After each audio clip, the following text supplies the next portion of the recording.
Vijay Deverakonda box office target reach అవుతాడా? Present Tollywood industry circles లో ఇదే డిస్కషన్ జరుగుతోంది.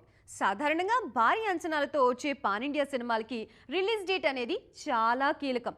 ఏ మాత్రం తేడా వచ్చినా కలెక్షన్స్ మీద ఆ ఎఫెక్ట్ గట్టిగా పడుతుంది.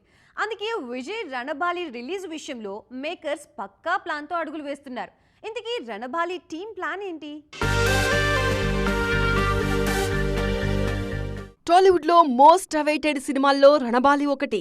విజయ్, రాహుల్ సాంకృత్యాయన్ కాంబినేషన్లో వస్తున్న ఈ భారీ పీరియడ్ డ్రామాను సెప్టెంబర్ 11న రిలీజ్ చేయాలని ప్లాన్ చేశారు. కానీ సినిమా క్వాలిటీ, విఎఫ్ఎక్స్ విషయంలో ఎలాంటి కాంప్రమైజ్ అవ్వకూడదని మేకర్స్ డిసైడ్ అయ్యారు. పోస్ట్ ప్రొడక్షన్ పనుల కోసం ఇంకాస్త టైం తీసుకోవాలని ఫిక్స్ అయ్యారు. హడావిడిగా రావడం కన్నా పండుగ సీజన్లో రావడం మార్కెట్ పరంగా సేఫ్ అన్న నమ్మకంతో కొత్త ప్లాన్ రెడీ చేశారు. సెప్టెంబర్ 11 డేట్ మిస్ అయితే దసరా సీజన్లో సినిమాను రిలీజ్ చేసే ఆలోచనలో ఉన్నారు makers.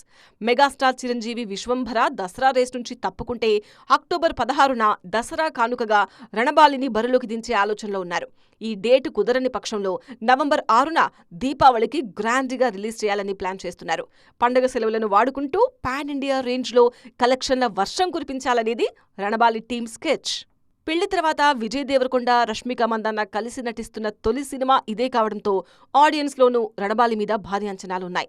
The mummy fame, Arnold Vosloo powerful villain గా చేస్తుండడం సినిమా మీద గ్లోబల్ రేంజ్ లో బజ్ క్రియేట్ చేస్తోంది. 1870 నాటి కథగా తెరకెక్కుతున్న ఈ సినిమా కోసం విజయ్ ఫిజికల్ గా చాలా కష్టపడ్డారు. మరి ఆ కష్టం, రిలీజ్ ప్లానింగ్ కలిసి రౌడీ ఖాతాలో మరో బ్లాక్ బస్టర్ ఇస్తాయేమో చూడాలి.